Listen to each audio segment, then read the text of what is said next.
Pagbasa mula sa mga gawa ng mga apostol. Noong mga araw na iyon, mula sa Mileto, si Pablo ay nagpasugo sa Efeso at ipinatawag ang matatanda sa simbahan roon. Pagdating nila ay kanyang sinabi, "Nalalaman ninyo kung paano ko ginugol ang buong panahong ipinamalagi ko sa inyo, na mula ng unang araw na ako ay tumungtong sa Asya.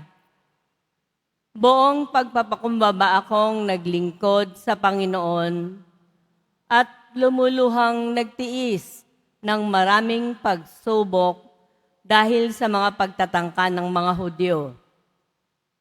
Hindi ako nangiming magsabi sa inyo ng anumang ikabubuti ninyo sa aking pagtuturo at pangangaral sa inyo, maging sa hayagan at sa bahay-bahay. Ipinangaral kong maging sa mga Hudyo at sa mga Griego na dapat nilang talikdan ang kanilang kasalanan at manumbalik sa Diyos at manalig sa ating Panginoong Hesukristo. Ngayon, sa utos ng Espiritu, ako'y pupunta sa Jerusalem. Hindi ko alam kung ano ang mangyayari sa akin doon. Ito lamang ang aking alam. Sa bawat bayang dinalaw ko, ipinahayag sa akin ng Espiritu Santo na ang mga naghihintay sa akin doon ay pagkabilanggo at kapighatian.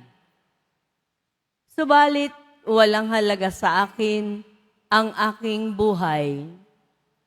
Maganap ko lamang ang aking tungkulin at matapos ang gawaing ibinigay sa akin ng Panginoong Hesus, ang pagpapahayag ng mabuting balita tungkol sa kagandahang loob ng Diyos.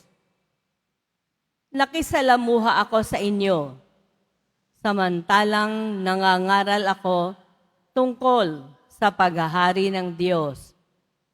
Ngayon, alam kong hindi na ninyo ako makikitang muli.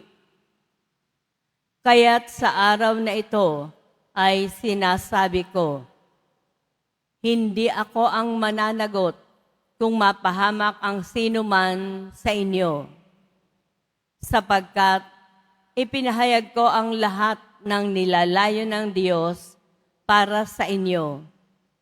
Wala akong iniligid na anuman. Ang salita ng Diyos. Salamat sa Diyos.